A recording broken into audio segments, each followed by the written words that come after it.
Hi, folks. Steve Urban here, founder and CEO at Riderflex. We hope you enjoy today's podcast. And as a reminder, please subscribe to the Riderflex show for updates on new episodes. And by the way, if you haven't already, check out the book we recently launched, The Riderflex Guide, Inspiring and Hiring, available for purchase on Amazon. And now, a quick word from our sponsor. Try the #1 marketing platform for small business. Everything you need from design to marketing to CRM. Learn more at marketing360.com. Marketing 360. Fuel your brand. Danny Leonard on the Riderflex podcast. Danny, had your partner on, had your co-founder on about Ramped. I'm trying to, what was it, 6 months ago or something? I was looking at the date. I was listening to some of that. So it'd be good to get an update. But before we get into that, I want to know about Danny, the person. I want to know mom, dad, siblings. What kind of kid were you? Give me some history. So I'm Danny. What kind of person am I? A very deep question. I am from the Midwest originally. I grew up in Minnesota.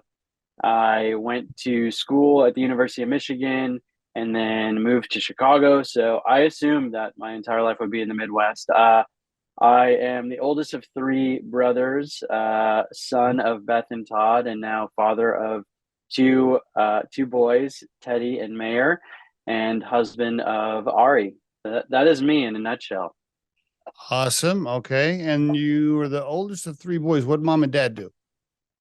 My mom is a CPA. She runs a large private accounting firm in Minneapolis. And my dad has done business development and entrepreneurship at different clean energy companies throughout his whole career. So that's where you got the entrepreneurial bug from your dad a little bit? Yeah, I think from both of them, right? My mom has always been a business leader in my mind. She's always led big teams. My dad has worked at various, I don't know if I'd call them startups, but like startup companies potentially, or like med tech companies, clean energy companies. So for sure, my parents had a heavy influence on the direction I took. Although my mom probably wishes I got into the family business, being a CPA. Yeah, but you were a sales guy right from the beginning, pretty much, weren't you? Yes, lucked into sales at Groupon.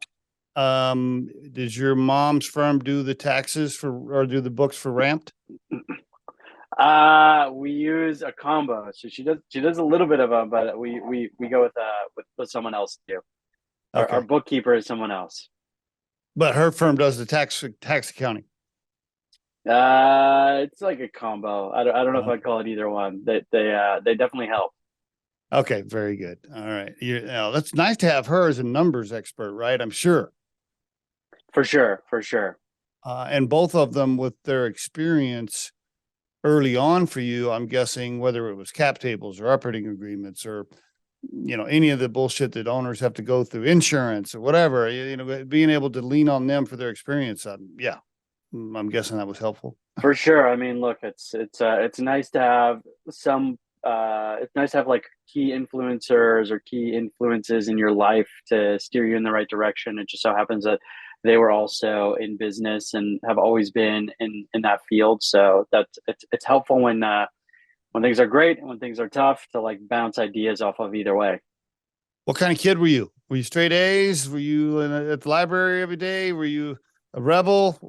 Oh man, I think you probably get the same answer from my parents. I was a straight A student, but I was never in the library. Oh, really? All right. So naturally, just easy for you. It was you didn't find it hard to get good grades. In high school, I did not find it hard at all to get good grades. In college, different story. I definitely studied a lot at Michigan. It was definitely work hard, play hard, and I was in the business school, so. You had that added pressure of wanting to achieve and wanting to excel. So I was definitely studying and also having fun there. But high school, yeah, no, I was not in the library very much. High school was fairly easy for me. Why'd you go to Michigan if you went to high school in Minnesota? Why'd you pick Michigan? It's weird. I grew up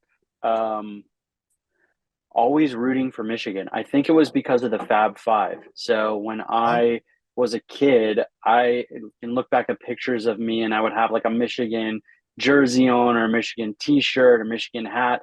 It was just something that was in my head from as long as I can remember. And then when I grew up and realized it was a good school and um, I see. obviously the athletics had a lot to do with it as well, like good football program.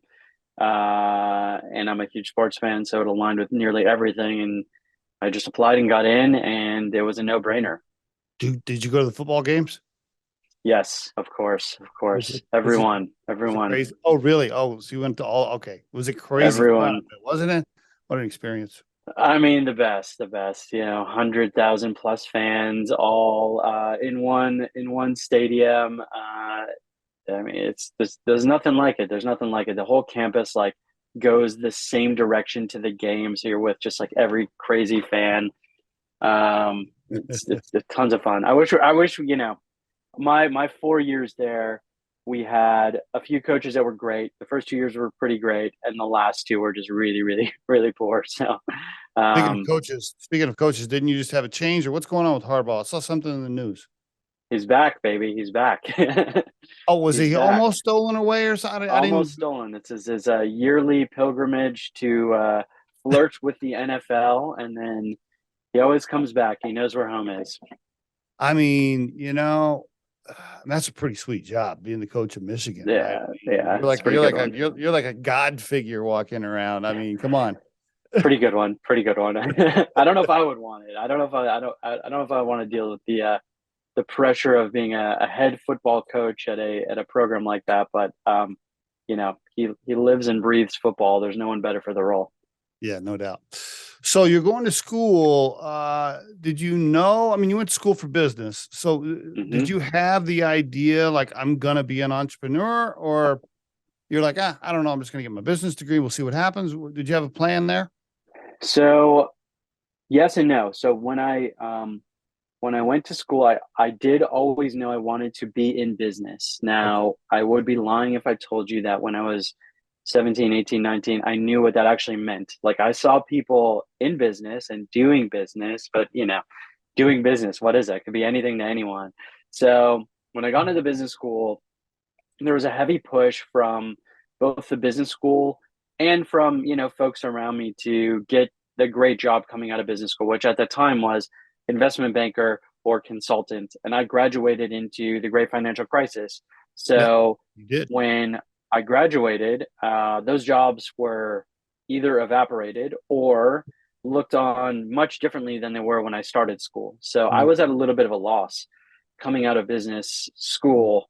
And I thought, I always I knew I wanted to start a business. I didn't know what that business was. I didn't have a great idea at the time.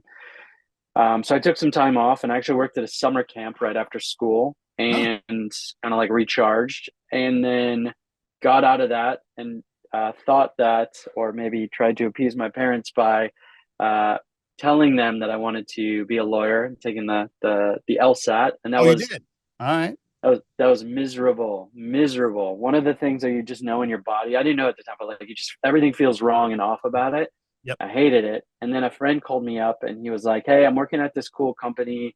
Um, it's called Groupon. Essentially, we sell discounts, but what's cool about it is we put these local businesses on the map and we give them an audience that they wouldn't have exposure to elsewhere." And I checked it out. And honestly, the first thing that stood out to me about Groupon at the time, there were about 50 people, Yeah. was their website had this little webcam and it showed into the office. It was like ahead of its time into the office, like what the office culture was like. And Oh, people I were didn't. wearing Oh, wow. flannels, Oh, oh, people were like mm, mm. wearing jeans to work. I'm like, oh, cool. This is a cool company. And then as I spoke with more and more people there, I was like, damn, this is a really, really good idea. Like you are changing lives for business owners, local hotspots, mom and pop restaurants, and just giving them this crazy exposure they never would have had. And I like fell in love with the idea, applied to every single job on their job board. And the recruiter called me and he was like, "Hey, you can't you can't just apply to like every job. Like that's not how this works. But we have this unpaid sales internship, and your buddy speaks really highly of you. Like, come down. I was in Minneapolis. Come down to Chicago, try it out. If you do well, we'll give you a full-time role. And that was it. I jumped at it. What'd you do? Stay with your buddy, sleep on his couch because you didn't pay anything. How'd you survive that? Would you eat ramen Uh, noodles or what? I moved with a friend, and we got an apartment. And look, we were balling on a budget. It was like make or break, right? So we had to make money, or we were out of there. Was it Chicago or New York? Chicago. It was in Chicago. Okay. All right. Very good. Interesting, right? When you see the camera, I guess I forgot about that with the camera looking inside the office. Now, if that had been Southern California or something like that, you might think, oh, that dress code. Okay. Yeah. But man, Chicago or New York back then, it was still a little more suit and tie, kind of. Suit and tie, for sure. Yeah. Suit and tie. Bro, can you imagine putting on a tie every day? Wouldn't that just suck? I mean, I was known at Groupon, and it wasn't like super formal at all. There were definitely people you could wear whatever. So some people wore, t-shirt and jeans, and some dressed up. But I was known because I wore the same hoodie every day by my SVP of sales as like the hoodie guy. I had like two hoodies in my rotation. I was out in the garage recently digging around up in the attic above the garage, and I came across this big tote, the storage tote, and I opened it up, and there was probably 20 suit jackets and sports coats in there. Because I'm 55 years old, and back when I was your age and humping it, everybody still wore ties and jackets. And totally. I was looking at that going, man, I haven't worn a jacket and tie in like 20 years. Like, wow, it's a long, seems like forever ago. And I'm so glad we don't do that anymore, or at least oh my God, most companies don't. Okay, so you're in Chicago. They finally move you out of this unpaid internship. You start making money. You're still single at the time. You're working for this cool new up and coming company. You're single. You're having a good time in Chicago. Life's okay. Life's okay. Yeah, Chicago was great. It's like, at least when I was there, it's this cool. Chicago's an amazing city. It's built really well. It's on this like very easy to navigate grid, and the lake is one of the main components of the city. Is right on the lake. Obviously it's cold, it's the Midwest, but that to me didn't matter. Doesn't matter at the time, doesn't matter now. But like, clean, nice, a lot of fun. People are like generally work hard, play hard, and all the Big Ten schools like infiltrate that city. So you got friends from life coming from my high school that are there, friends from other Big Ten schools, and everybody seemed to be young and having a good time. And yeah, it obviously helped that I was at this super cool startup that, I started as employee 50 to 100 range, and a year later it was 400. And then a year after that was 15,000 in a public company. So it's wild. Unbelievable. And then you got recruited, made a few jumps to a few different places. You don't have to stop at each one, but tell me, kind of lump them together for me, and just tell me, what did you have? I'm trying to find myself. I'm trying to be happy. Or did you make a couple of moves and it just wasn't right for you, or a combination of both as you were searching for the right thing? Talk to me about that period of time. Yeah. So Groupon had got to a point where it was really, really big, and I joined a company that was a startup and on the like upswing, the growth period. And I had not imagined myself working in sales, like, or sales management or upper level sales management at a big company. And two, I had the itch to just work at startups. Like that was what I wanted to do. And very fortunately, I hadn't even really started looking, but I got hit up by a CEO at a YC backed company in 2012, and he was launching a company that was essentially like DoorDash before DoorDash. So he's like, hey, why don't you come over and run our sales team? We just got some seed funding, like build it out. Let's see what happens. And moved to SF. I'd never stepped foot in SF before moving there. Really? I had not once visited. I had no idea what it was. In fact, I looked on a map, and their company was based in, I think, Palo Alto at the time. Yeah. And I legit looked at the map and I was like, oh my God, Palo Alto's like right next to SF. Like, I'll be fine. I'm just gonna live in the suburb of SF, which is Palo Alto. Turns out it's like legit an hour away. And super expensive. Also super And very pricey at the time. expensive. Oh my God, man. It is expensive out there. Did you Here too, but negotiate? Now you were young back then. Did you think to negotiate some equity in this young new? Did you like, yeah, I'll do it, but I want a piece of the action, or you that weren't is high? Yeah. that was where I focused, was the equity piece. Good So man. Good job. so that was the decision then. And then, I found myself at a bunch of different startups, and what I thought, and I don't know if I was like as systematic when the Groupon to Orderhead transition, but I always known, like I said in the beginning, that I wanted to be an entrepreneur, be a Yeah. founder, run a company. So what I think I've been doing, looking back on it, is kind of like learning the phases of a Yes. company in reverse, right? So I started at Groupon, got a chance to see that go from 1 to 100. I went from a few different other startups, this like bucket of what I did in SF, and I saw it go from 0 to 1. And then I started my own thing, and now I started my own thing again with two amazing co-founders, one of which you've obviously Yeah. spoken with. But so now we get the chance to do 0 to hopefully 100 with Ramped.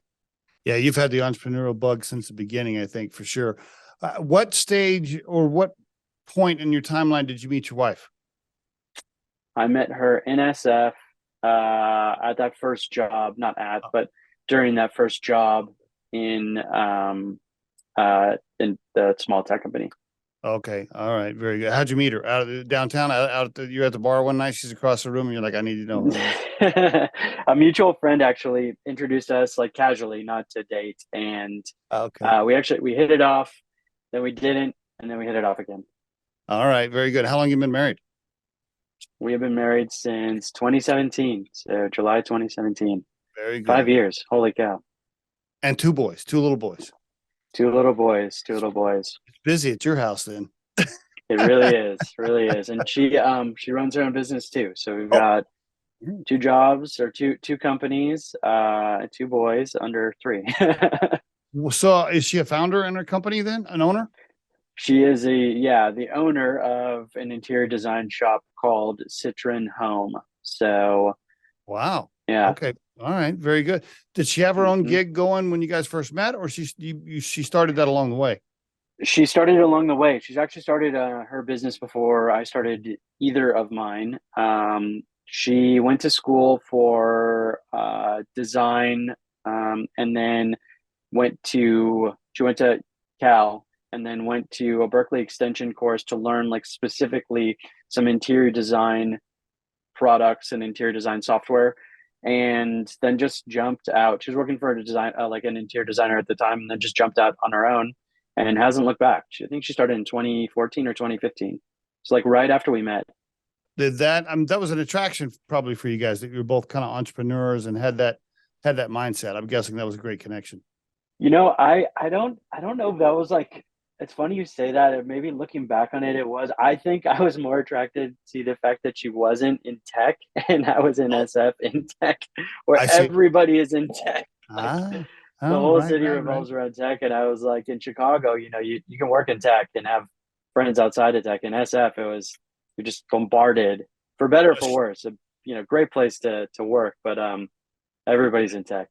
You were married for a couple of years before you started Ramped, and you had gone through a few jumps. Was she like, hey, listen, Danny, you need to settle down. You need to settle in somewhere. What are you doing? Was there some of that? She has been, one of our earliest conversations was about like life and what we wanted out of life. And I was very explicit with like, hey, I want to be an entrepreneur. It's not the easiest journey, but this is something that I can't see myself not doing in the future. And, working or founding a business and being the leader of a business. And she's been, fan number 1 since day 1, which is really great. That's fantastic. Okay. Very good. All right. So walk me into this transition into Ramped. How does it happen? Is this a conversation at a bar with your friends, and you're just throwing out ideas, and you pencil it out on a napkin? Walk me through it. Yeah, it kind of was like that. So let's flash back to 2017 or maybe 2016. I forget the actual start date. It might have been early 2017. Okay. I am running a business called Keep Scaling. It's a growth consulting firm where I took what I learned at startups and help founders build their sales teams out. So, Okay. I've done it a few times over and realized like, okay, I can help more people, help more founders because I know the playbook here. Yeah. And through that engagement, I got paired up with the YayPay team at the time, which is where my two co-founders worked back then. Uh-huh. I met them through 500 Startups, which is an accelerator out in SF. I got the opportunity to work with them for like 3-4 months in the 500 Startups Accelerator, where I was their sales growth coach. And Mm. then after that engagement ended, they hired me directly as a consultant to help them build their sales team. That's where I met both Mitch and Manoj. So Mitch was their founding salesperson, and Manoj was their founding chief of staff. He was kind of jack of all trades at that point in time, doing like literally everything for them. And I just like loved them. We all connected really well. We really enjoyed working with each other. We had the same pace. Like everything was get it done quickly, get it done right. We kept in touch for 2-3 years, and then we actually like got serious about some ideas over email. We're like, hey, what do you think about this idea? What do you think about this idea? Emails kind of turned into to phone calls, and then it was pre-COVID, so we met up a few times and talked about our ideas. And the biggest one was at this Mediterranean restaurant in SF. I was still living in SF at the time, like I think like 2 months before COVID. And we sat down and we're like, all right, let's get serious. Like, what's the what's the leader in the clubhouse right now idea? And Okay. we had all honed in around this idea that the hiring process really sucks. Like talent acquisition sucks. It sucks for professionals because you can apply to hundreds of jobs and never get a response and not know the deal. And then we had all been hiring managers at that point in time, and that process stinks too, right? You're just building these massive resume funnel capture entities and just like cutting people sight unseen, and you know just sifting through resume is mind numbing. So our original idea was, hey, okay, could we train candidates to ace the interview process and know a little bit about the job, and would that look attractive to an employer partner? And so the first test we ran was actually towards an employer, not towards the candidate. Okay. Was, we're all business people. We want to make money. Business is out there to make money. So we thought, okay, let's send some cold emails, do some customer discovery. And the pitch was, if we sent you trained and skilled applicants for this one specific role, could you or would you take a look at them? And then 2, would you hire them? Trained and skilled on like that company's platform, that company's software. Yep, What do you mean by? Because I'm assuming they would only interview candidates that were already experienced in what they were looking for. What additional training and skill do you apply to them, if you don't mind? Good question. So let me give you the direct example that we use. So we started with the role of sales development representative within tech companies. So those are folks who are early career or first job out of college.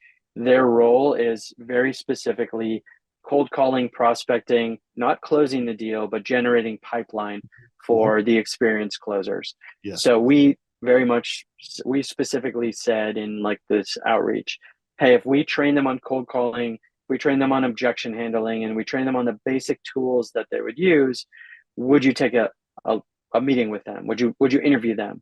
Bubble them up to the top of your funnel, essentially. And like we got so like overwhelming yes. Like everyone was like, yes, I will talk to them. Call me. Some people, you never get that from a sales email. Like, because call me right now. Because normally that company would like recruit from college campuses or whatever, and hire somebody, right? hire somebody that had potential but no real training or experience. I see. Yep. Got it. So we hoped to make it easy on the hiring managers and the VPs of sales, and in return, we got like an overwhelming okay, this is interesting. Call me right now. And we had some early customer discovery conversations like, what are you looking for? What are the 5 things you care about? We had a hunch. We'd done this before. I specifically hired a bunch of people in my career, but they were pretty explicit. Like, hey, I want the basic knowledge of the role. I want them to come in knowing that they want to be in sales.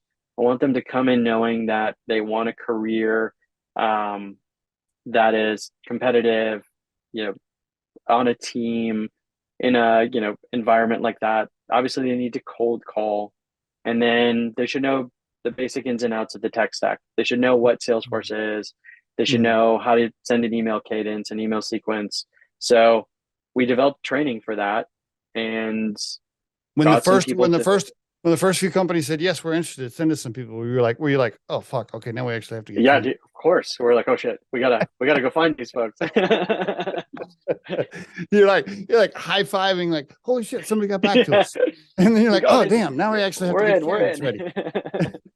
Oh god, we have no one to train. That's pretty good. How did you get the candidates? How'd you throw up how'd you get that end of it? So it was an interesting time. So we called it official January 2020 for some perspective. Okay. So January 2020 to March 2020, we were flush with companies. Companies kept saying yes. We're like, holy cow, so great. We have all these open, success-based recruiting style contracts. So there's no risk. But we had them. We were able to sign them with no product, no website, no nothing. Just emails and reputation. Were they paying for something? What were they paying you? They were paying per hire. So, if they were to hire, they would pay us a cut. And we had no candidates. And then boom, March 2020 hits. Everybody knows what happens then. All of those contracts disappeared almost immediately. Clearly, people were freaked. And were you guys all still working other jobs or what?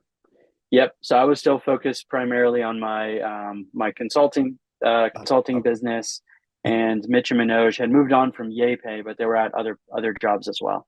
So COVID hits, and we are like, oh my God, we are maybe screwed. I don't know. It's still an idea, honestly, at this point. So we weren't. Had you poured a bunch of money in, or it hadn't taken that much money? Okay, so what? No. All right, so it wasn't like you had raised a friends and family round of 500,000. No. We didn't raise actually until like a year, until we had traction and success. Okay. All right. I think we each put, I'm gonna misremember, $5,000 in, like a personal funds, and it's something small just to like. But still, the emotional hit of the world's shutting down, COVID's here, shutting down, right? Okay. Oh, but then very quickly we put some free job posts up to see if we could lead capture, and tons of professionals signed up right away because they were all looking for jobs. So yeah, sure. We got an opportunity to really beta test and train people. We trained them hand to hand. We manually trained everybody. Here's what you're going to be asked on an interview. Here's what you're going to be asked about cold calling. Here are the ins and outs of cold calling, or the ins and outs of Salesforce. Let me walk you through how to build a report. Let me walk you through objection handling. So we did that all manually. That's your real investment right there. You may not have put a bunch of dollars in it first, but you spent a bunch of time, sweat equity, getting these candidates ready, right? Because the candidates aren't paying; they're not paying you anything. Not paying us anything. Okay. So all right, lots of invested time. Yep. Exactly. And then very slowly the world turned back on, and we already had the motion down for see job opening for a sales development rep. Go out and try to sell those companies, and we were able to do it. And then I think it was May 2020, we made our first real match, a trained, that's great, ready to go salesperson matched with a corporate partner, and we were just through the moon, so excited. And then you got paid. Then they actually paid you. Someone paid us. Someone wrote us a check. We were dumbfounded. Crazy. Getting that first check in is so awesome. It was crazy. Right? Holy shit! It happened. So you have a sales team that's hunting new companies to sign them up as clients on that side. Mm-hmm. All the time. How many companies have signed up? Can you share that? Do you want to talk to how big is your company database? Yeah, without revealing too much, we've been around since we called it official in June 2020, and since then I am very proud to say we've worked with hundreds of companies throughout the US and Europe. Very nice. Congratulations. And how do you continue to get your stable of candidates? Can any candidate be like, yes, I want to apply, or I want to get my name in the system? How do you get candidates? So anybody can apply. If you want a sales role, if you want a financial services role, an accounting role, excuse me, those are kind of our bread and butter jobs. Those are ones we know really, really well. There's a few other verticals that we're opening up that you can always get in for free. We do a bunch of things. The number one thing we're doing today, the thing that works best for us, is referrals and word of mouth marketing, because our network is so big today. So we have hundreds of thousands of folks who have engaged with Ramped to various degrees, either through a podcast or through our direct, website, or skilling, our applications that sit maybe native or white labeled within other businesses. So there are tons of ways people engage with us, and we use those folks as referrals, because if they love Ramped, they're going to share Ramped better than we could ever share it. So that's one big way. Then we use a bunch of digital marketing channels, and basic job boards.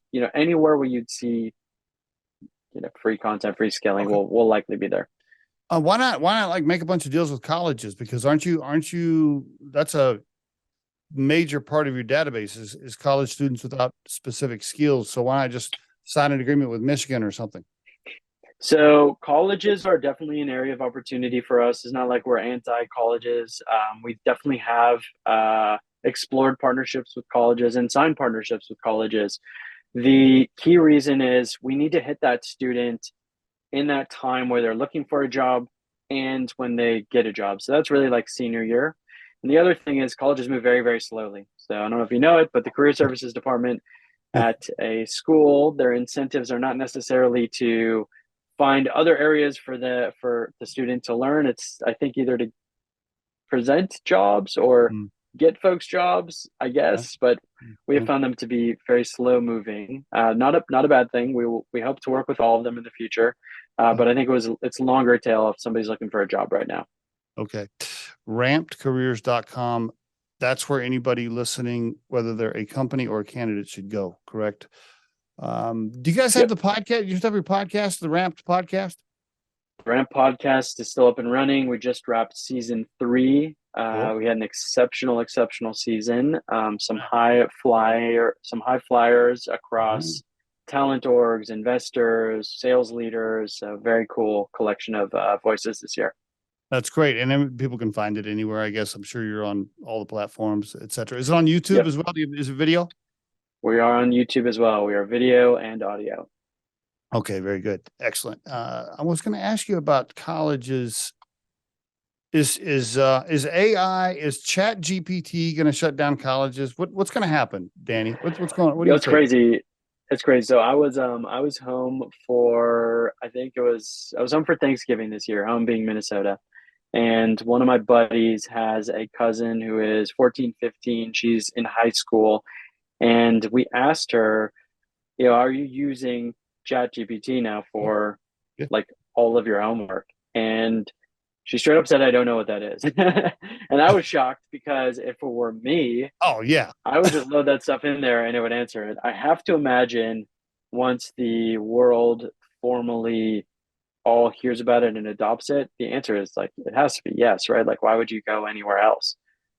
Seriously, bro. I can't remember. I saw a podcast clip or something. I saw something on it. I'm like, what is this? ChatGPT? What is this? And then I'm looking at it, and I played with it for about an hour. I went upstairs. I got out of my chair from my office. I went upstairs, told my wife, I'm like, holy shit.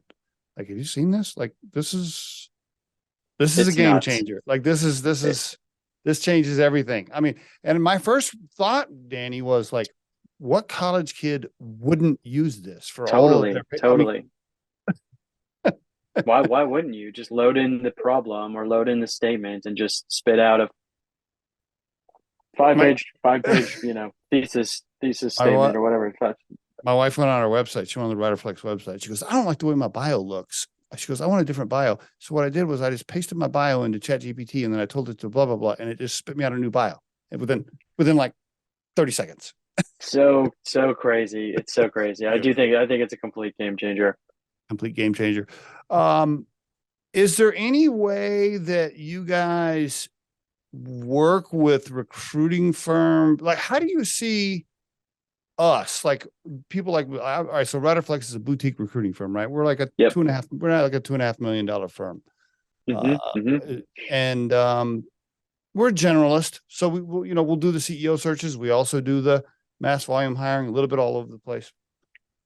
How do you see folks like us? And do you see partnerships, referrals? How do we help each other? Do you see us as like the competition? How do you see people like us? Yeah, I would say it's a great partner for us right now because we have the talent. If you have companies that are looking for talent, we have exceptional talent. So I think there is an area of opportunity for Ramp to partner with all, I don't know, all open to partnership types of recruiters. I have found, and I don't want to put words in your mouth, but I've found that recruiters are not as interested in partnering with us because they are looking to own that end-to-end relationship with the professional. And we're fine just giving folks extra selection on the job search because they're exceptionally well trained and they're vetted. They know they want the specific role. But yeah, I see it as a great partnership.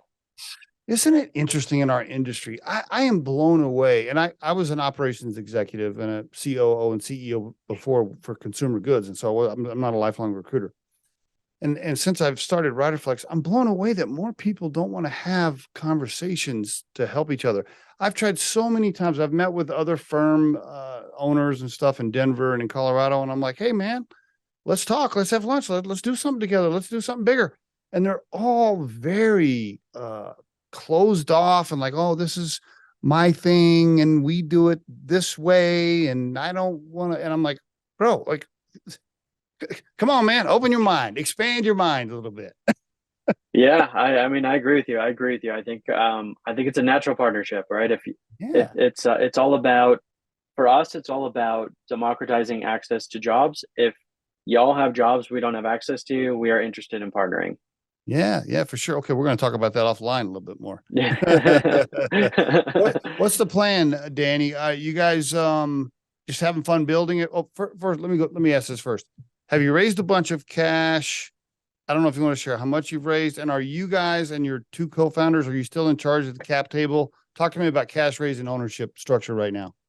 Yeah, we raised a seed round back in March 21, Okay. sorry, March 22, and we raised about 3.25 million. So we're going to Nice. take that capital and continue to build the platform. Okay. We just want to have a positive influence, positive impact on as many job seekers as we possibly can. And the expression of that may look different from time to time with employers. So employers may tell us when talent cycles are down that they want these tools, and we're going to go out and build tools. I think our key thing that we will remember and have remembered is just, again, like democratizing access to jobs, democratizing access for individuals to get those jobs. That's what we're all about. So the more we can do that, the bigger the audience we can do that with, the better positioned we'll be. So I think the next year, next 2 years will be on figuring out the best way to do that. Okay. You're not in a raise right now? You're not in an open raise right now? No. You're making money, or you're not burning cash then. So you're cash flow positive. You're turning a profit every month. We are. So we're definitely, we're going for growth still. I will say we're going for growth. Oh, so you're translation, you're still burning cash. we're definitely a startup still. Are you paying yourself something? Are you guys taking a salary? We are paid employees of the company. So that is nice to say. But it's not a lot. Nothing significant. Very, if it makes peanuts, as it should be as founders. If it makes you feel any better, first year Riderflex, I paid myself 20 grand. Second year Riderflex, I think I paid myself like 38 grand. I remember after the second year, my wife's like, yeah, I know you're having fun building this and everything, but is this like, are we? It's the life of a founder is not as glamorous or glorious as Right. it seems out there. You got that right, buddy. Well, are you still, so you're still in control? If you've only taken on that much cash, you guys are still, you're Yep, still yep, calling yep. the shots. Yeah, good Yep, for you. yep. Keep control for as long as possible, my friend. 'Cause as soon as the VC takes 51% of the cap table, Oh after boy. that, by definition, you are an employee. Oh boy. Oh boy. Well, we obviously hope to maximize shareholder and equity holder value for as long as we possibly can, and value creation for the marketplaces. Again, like our customers, our professionals, those are the folks we care about the absolute most. Congratulations on everything you've built so far, my friend. Thank you. Really appreciate it, Steve. Thanks for having me on too. You bet, buddy. Thank you.